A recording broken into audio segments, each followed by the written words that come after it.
안녕하세요. 여러분들이 손꼽아 기다리시는 시간, 오늘을 읽는 책 시간이 돌아왔습니다. 오늘은 태국의 소설, 정확히 말씀드리면 태국을 배경으로 한 소설 한 권 소개해 드리겠습니다. 중국계 미국 작가 민퐁호가 쓴 소설 아버지의 쌀알입니다. 요즘 태국의 정치적 시위가 고조되고 있다고 하죠. 여러분은 태국 하면은 무엇을 떠올리십니까? 관광지? 또 뭐가 있을까요? 코끼리? 조금 더 태국 역사를 깊이 아시는 분은 군주정, 그리고 군사 쿠데타와 독재, 그리고 아시아에서는 드물게도 제국주의 지배를 경험하지 않은 나라 등등 이러저런 이 인상들이 떠오를 줄 압니다. 태국은 참 저에게는 먼 나라입니다. 많은 분들이 그럴 겁니다. 우리는 유럽이 우리에게 새겨준 아시아에 대한 인상이랄까? 이미지를 가지고 아시아를 바라보죠. 그 눈으로, 그 시선으로 아시아를 보는데 익숙합니다. 그래서 우리의 눈으로, 우리의 관점에서 아시아, 태국만이 아니고 그게 버마든 라오스든 캄보디아든 베트남이든 우리의 눈으로 보는 데는 대단히 미숙합니다. 언제쯤이나 우리의 눈으로 아시아를 바라볼 수 있을까요? 그 아시아의 다양한 전통, 삶의 풍경, 일상, 그리고 역사를 알 수 있는 길이 바로 문학작품 속에 있지 않은가 싶습니다. 그 중에서도 소설이죠. 자, 그러면 태국의 경우는 어떤지 중국계 미국 작가 민퐁호의 장편소설 아버지의 쌀알을 통해 만나보겠습니다. 민퐁호는 아시아에서 살아가는 보통 사람들의 삶을 그리는 작가로 알려져 있습니다. 그림책 허쉬라는 그림책이 잘 알려져 있다고 하네요. 저는 보지 못했습니다. 표지만 봤습니다. 이 민퐁호는 1951년 버마에서 출생한 중국계 미국 작가입니다. 아마 아버지가 외교관이었나요? 아니면 사업을 하는 사람이었을까요? 버마에서 태어났습니다. 중국계 미국 작가인데 이 미국으로 가서 대학을 다녔죠. 태국과 싱가포르에서 어린 시절을 보내고요. 미국에서 대학을 졸업한 이후에는 이 태국에서 치앙마이 대학 강사로 일합니다. 이 강사 생활을 하면서 태국의 농촌에 대한 깊은 관심을 보였다고 합니다. 소설은 새벽의 노래, 점토 대리석이 있고요. 그림책으로 쉿이 있습니다. 민퐁호, 남성인 줄 알았는데 여성입니다. 호민퐁이라고 우리식으로 발음하면 우리식으로 부르면 그렇게 될 텐데요. 호민퐁. 발음이 아무래도 이 광둥 쪽 발음이 아니라 싶습니다. 이 북경 쪽 발음하고는 조금 거리가 있어 보이죠. 네, 그냥 제 혼자 추측입니다. 민퐁의 소설 아버지의 쌀알 들어가 보겠습니다. 아버지의 쌀알은 태국의 농촌 소녀 진다 17살 소녀의 삶과 사랑 이야기입니다. 태국 북부의 한 농촌 마을 메쿵입니다. 이름은 나고 자란 17살 소녀 진다가 마을을 찾아온 대학생들과의 만남을 계기로 농촌 봉사 활동을 온 대학생들입니다. 우리들도 그랬었죠. 농촌 봉사 활동을 가서 농민들의 의식을 끌어올린다는 생각을 갖고 있었죠. 지금 생각하면 조금 무모하지 않았나 하는 생각도 합니다만 누가 누구를 의식하겠습니까?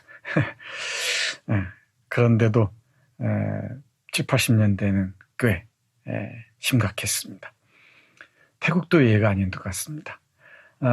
이 북부 농촌 마을을 찾아온 대학생들과의 만남을 계기로 태국 현대사의 소용돌이에 휘말려 들어간 이야기입니다. 장편 소설치고는 비교적 짧은데 태국의 태국 사람들의 삶과 70년대 정치를 읽는 데는 많은 도움이 되지 않을까 싶습니다. 그리고 재밌습니다. 우리 70년대를 떠올릴 수도 있을 것 같습니다. 등장인물을 보면은 진다가 있습니다. 그야말로 시골 소녀입니다. 17살 소녀입니다. 할머니, 지혜로운 할머니가 있고요. 아버지가 인톤입니다. 마을의 이장을 맡고 있습니다. 어머니는 돌아가셨습니다. 다오 언니가 있죠. 결혼을 했는데 남편은 도시로 떠나서 돌아오지 않습니다. 그리고 나중에 마름 역할을 하는 사람과 결혼하는데 그 사람마저 도망가 버리죠. 어디론가 사라져 버립니다. 그리고 혼자서 아이를 낳습니다. 비가 많이 오는 날. 새로운 생명의 탄생이죠. 소설 문법에 아주 잘 맞는 모범적인 작품이라고 보시면 될 것 같습니다. 동생 삐닛이 있습니다. 이 진단의 집안입니다. 이 개울에서 노는 장면, 소몰이하는 장면 등등 이 태국 북부 농촌의 풍경이 선하게 그려집니다. 대학생 4명이 있는데 중요한 인물은 둘입니다. 네드와 쓰리입니다. 네드는 탐마삿 대학 3학년입니다. 탐마삿 대학은 명문대학이라고 하네요. 술을 잘 마시고 하는 대학이라고 합니다. 정의를 강조하는 대학으로 알려져 있다고 합니다. 쓰리는 마이돌 대학 의대생입니다. 이 마을 사람들을 진료하죠. 그리고 종락과 빳은 툴라롱콘 대학의 학생들입니다. 툴라롱콘이 최고의 명문이라고 얘기하네요. 잘은 모르겠습니다만. 우리 진다의 동선을 보면은 메쿵마을에서 생활하다가 아버지가 소장료 항의 운동을 해서 감옥에 잡혀가자 그 구명운동 일환으로 연설을 하기 위해서 이 네드의 편지를 받고 방콕으로 갑니다. 이 방콕으로 기차 타고 가는 장면이 대단히 인상적입니다.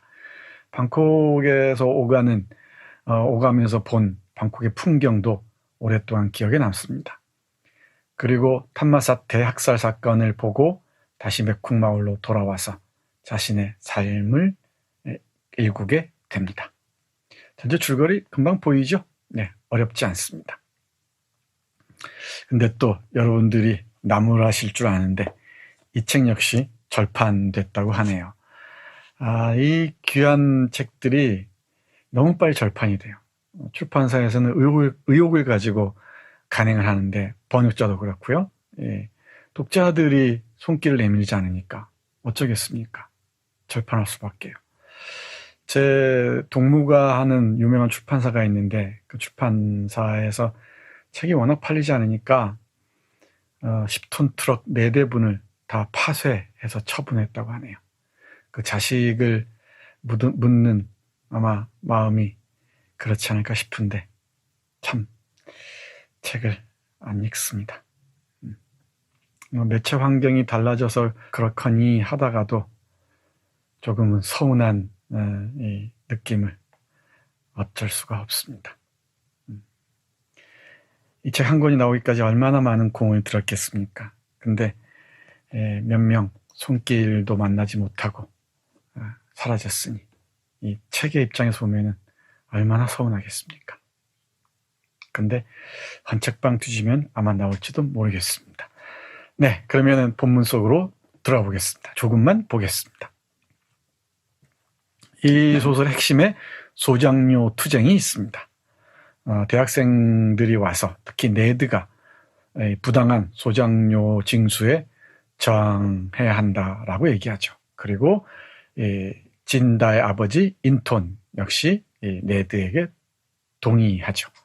그러면서 소장료를 3분의 1을 내던 거에서 반으로 줄여서 냅니다. 관리가 그렇지 법으로도 정해져 있지 않은 것이어서 처벌할 수가 없습니다. 그런데 다른 핑계를 대서 나무를 불법 벌목했다는 이유로 감옥에 가둬버리죠. 그리고 진다의 아버지 인턴은 감옥에서 서서히 죽어갑니다. 글쎄, 마지막에 인턴이 말했다. 사실은 그렇지 않지. 동네 사람들이 소장료를 얼마나 낼 것인가 논의하는 자리입니다. 저기 보이는 저 땅은 우리 소유가 아니라 손가락에 흙 한 톨 묻혀본 적이 없는 어떤 사람의 것이지. 매년 우리가 수확한 곡물의 절반을 가져가는 작자 말이야. 인턴은 쌀 한 줌을 더 퍼서 이번에도 손가락 사이로 흘러내리게 했다. 그런 다음 깊은 한숨을 내쉬었다. 왜일까? 인턴이 물었다. 왜 우리가 그렇게 많이 주어야 하지? 우리 자신과 우리 아이들이 먹을 것도 충분하지 않을 때조차 말이야. 왜 우리는 그렇게 용기 없고 멍청하고 고분고분해야만 하는 거지? 네, 아버지의 비극이 시작됩니다. 이제 아버지를 구명하기 위해서 딸 진다는 네드의 편지를 받고 방콕으로 갑니다. 연설을 하기 위해서죠. 근데 연설을 채 마치기도 전에 군인들의 폭력에 많은 사람들이 쓰러집니다. 그리고 어렵게 그 자리에서 도망쳐 나옵니다. 그리고 또다시 어렵게 자신의 고향 메쿵 마을로 돌아옵니다. 그러면 탐마삿 대학 학살이 무엇인지 조금 봐야겠죠? 1976년 10월 6일 대학살이라고 얘기합니다. 구글을 통해서 타일랜드 메스크르 대학살이라는 뜻이죠. 타일랜드 메스크르를 이렇게 타이핑하시면은 정말 사진들을 많이 볼 수 있습니다. AP통신의 기자가 찍은 사진들인데요. 눈 뜨고 볼 수 없는 사진들입니다. 우리 광주 항쟁 때 그 참담한 모습들이 그대로 떠오릅니다. 여기서는 일일이 말씀드리기는 참 어렵습니다. 대표적인 게 이 나무에 매달아서 소년을 죽이는 장면인데요. 그 사진이 그대로 실려 있고요. 그리고 이 소설에도 그 사진에 대한 언급이 있습니다. 뭐라고 말하기 힘들 정도입니다. 이 사진을 보면은 나무에 매달린 소년이 있다 그랬죠. 그 소년을 후려치는 장면인데 그 나무가 탐마삿 대학에 있는 타마린드 나무라고 합니다. 그 나무가 지금도 민주화, 국가 폭력을 기억하는 그 나무로 상징되는 모양입니다. 이 탐마삿 대학 학살 사건이 이 소설 후반부의 핵심에 놓여 있습니다. 그러니까 운동권 학생들이 지향했던 게 무엇인지, 태국의 그 사상적 동향은 어떤지, 그러니까 오랜 세월에 걸친 이 독재 체제하, 이 전제 정치 하에서 저항하는 그 학생들의 움직임들을 읽을 수가 있습니다. 그리고 그들이 추종했던 사상이 무엇인지도 알 수 있습니다.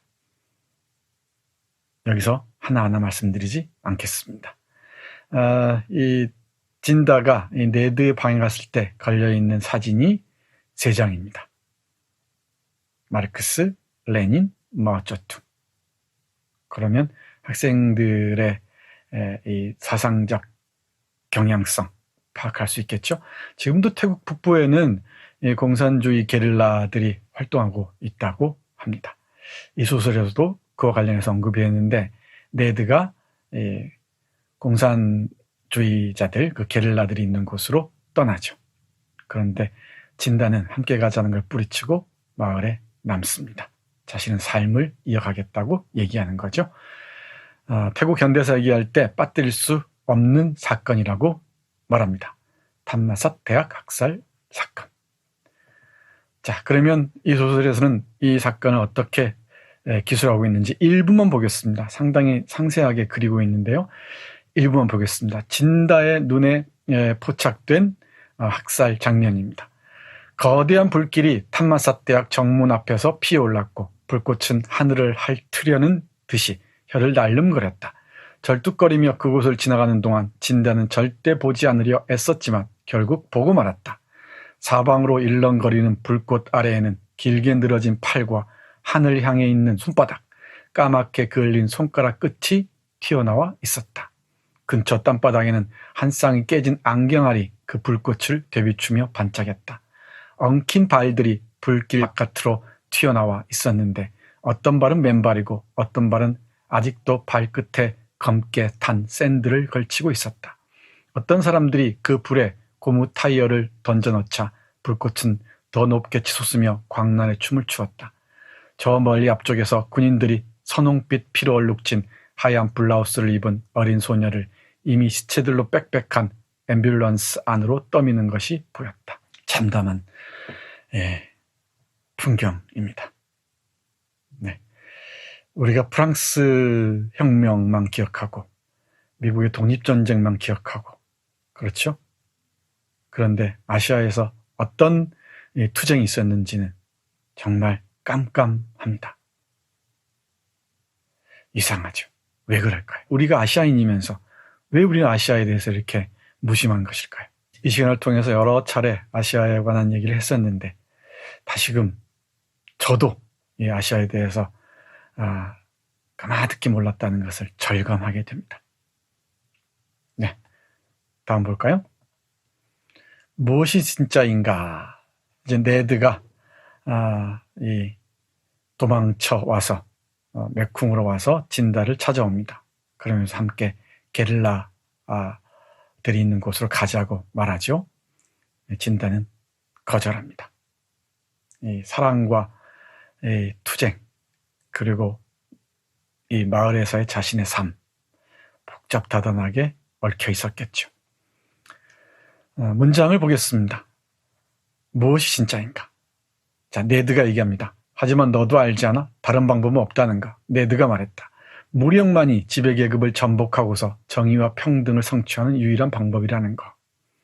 이 네드는 정말 어렵게 살아온 이 대학생입니다. 고아로 태어나서 절에서 키워져서 공부를 잘해서 좋은 대학에 들어갔고 그 대학에서 생활하면서 학생운동을 하는 거죠. 이 지배계급과 대결하기 위해서는 무력밖에 없다는 네드의 생각 충분히 이해할 수도 있을 것 같습니다. 그런데 진다는 이렇게 말합니다. 정의라고요? 진다는 격렬하게 말했다. 오빠는 정의를 맛볼 수 있나요? 평등을 냄새 맡을 수 있나요? 오빠가 말하는 그 모든 멋진 말들은 도대체 무슨 의미가 있는 거죠? 난 내가 맛볼 수 없고 냄새 맡을 수 없고 내 손에 쥘 수도 없는 것들을 위해 내 인생을 걸 수는 없어요. 비온 뒤의 흙이라면 너무나 촉촉해서 달콤한 냄새를 풍기죠. 그리고 타마린드 순도 우리의 혀에 환상적인 맛을 남기죠. 이러한 것들이 진짜예요. 난 이러한 것들을 위해서만 살 거예요. 진다는 일상적인 삶이 소중하다는 것이죠. 가족들을 또 책임도 져야 합니다. 우리의 진다는. 네, 다부진 우리 소년, 이제 소년이라고 이 소녀라고도 할 수 없겠죠. 벌써 어른이 된 진다의 이 말, 여러분들은 어떻게 생각하십니까?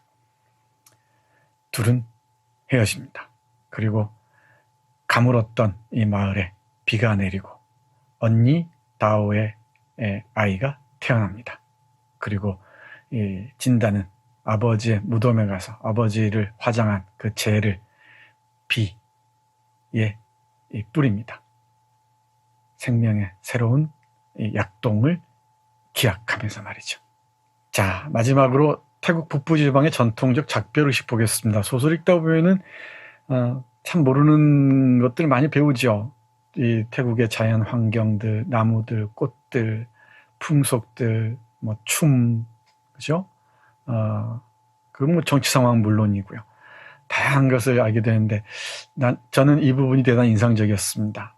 진다의 할머니가 네드, 떠나는 네드, 농촌 봉사활동을 왔다가 떠나는 네드라는 그 대학생에게 이 면실로 팔찌를 만들어주면서 작별의 의식을 갖는 장면입니다. 대단히 인상적입니다. 할머니는 조심스럽게 두꺼운 수제 면실을 집어들더니 네드에게 손을 내밀었다. 손을 이리 다오. 진다의 할머니가 말했다. 왼손 말이야. 네드는 순순히 왼손을 할머니에게 맡겼다. 그 손을 붙잡아 부드럽게 이쪽에서 저쪽으로 흔들면서 할머니는 길고 긴 축복의 말을 읊조렸다. 그녀의 목소리는 네드의 손을 흔드는 것과 똑같은 리듬으로 굽이쳤다. 그것은 태국 북부지방의 전통적인 작별의식이었다. 늙은 여인은 혹시나 아직도 마을을 떠돌아다니고 있을 네드의 불안정한 영혼의 조각들을 모두 불러들였다. 그렇게 해서 그가 완전한 인간으로 그곳을 떠날 수 있도록. 네드의 눈의 영혼이여, 맥쿵에서 좋은 것과 나쁜 것을 다 보았으니 이제 그에게 돌아오소서. 할머니는 노래하듯이 말했다. 주문이 끝나자 진다의 할머니는 실 팔찌 위에 엄숙하게 매듭을 지었다. 그 면실 가닥들은 네드의 검게 그을린 팔 위에 새하얗게 빛났다. 마을에 미련을 갖지 말라는 의미일까요? 왔던 때의 모습으로 그대로 돌아가라는 바람이겠죠. 눈의 영혼, 귀의 영혼을 다 불러서 인사를 합니다.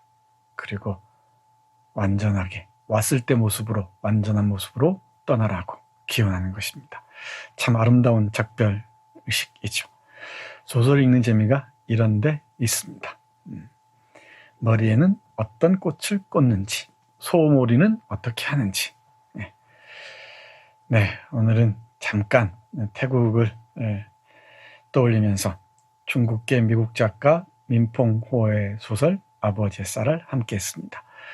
태국의 시위의 이 상징이죠. 세 손가락 인사, 세 손가락 경례라 그러죠. 헝거게임에서 나온 손짓이라고 합니다. 부당한 권력에 저항하는 그 무건의 표시라고 하죠. 우리도 함께 세 손가락 인사를 보내면서 오늘 읽은 책, 오늘 시간 마치겠습니다. 고맙습니다.